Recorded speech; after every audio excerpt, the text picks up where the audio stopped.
कहानी लिखने वाला खुद कहानी बन गया इस कहानी का।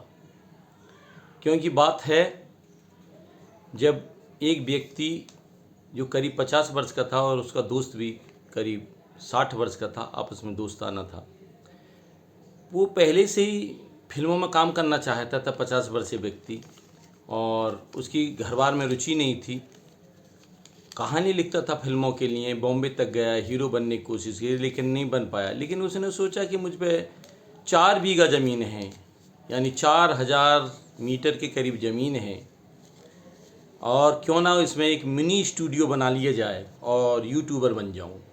उसने ऐसा ही किया। जब घर बार में रुचि नहीं ली, बच्चों पे ध्यान नहीं दिया, और उसने मिनी स्टूडियो बनाना का निर्माण करना चालू कर दिया। तब जैसे ही मिनी स्टूडियो बना रहा था, और उसमें एक दिन वह 60 वर्षीय व्यक्ति और खुद 50 वर्षीय सो रहे थे। तब रात को उनकी किसी अज्ञात व्यक्ति ने हत्या कर दी, और सुबह देखा तो उनकी दोनों की लाश फावड़े से कटी हुई, खून से लथपथ मौके पर पाई गई।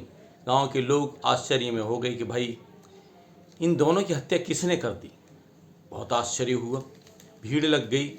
उनमें जो 50 वर्षीय व्यक्ति था और जो यूट्यूबर बनना चाहता था, उसकी अस्पताल में जाके मृत्यु हुई। कोशिश करी गई और हत्यारा भी उनके साथ लगा रहा कि बचाने में, तो उस पर भी शक नहीं करा।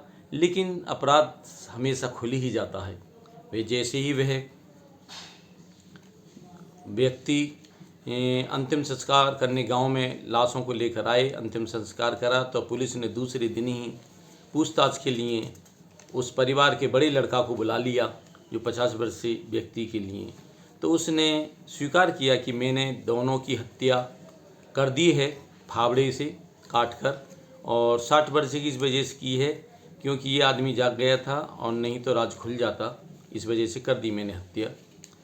और क्योंकि मेरा बाप हम परिवार में रुचि नहीं लेता था और बाहर घूमता फिरता था, इस वजह से मैंने अपने पिता की हत्या की है। हम पर, हमारी बहन भाइयों पर कोई ध्यान नहीं था, इस वजह से हत्या कर दी गई है।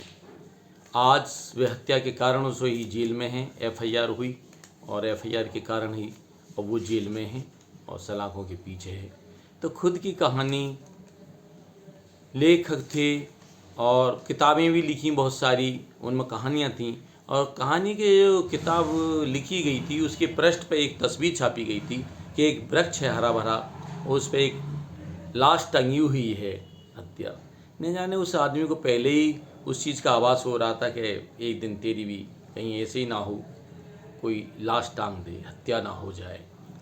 ये कहानी बिल्कुल सत्य घटना पर आधारित है, और खुद की कहानी, लेखक की खुद ही कहानी बन गई है। धन्यवाद। कहानी सुनने के लिए बहुत बहुत शुक्रिया।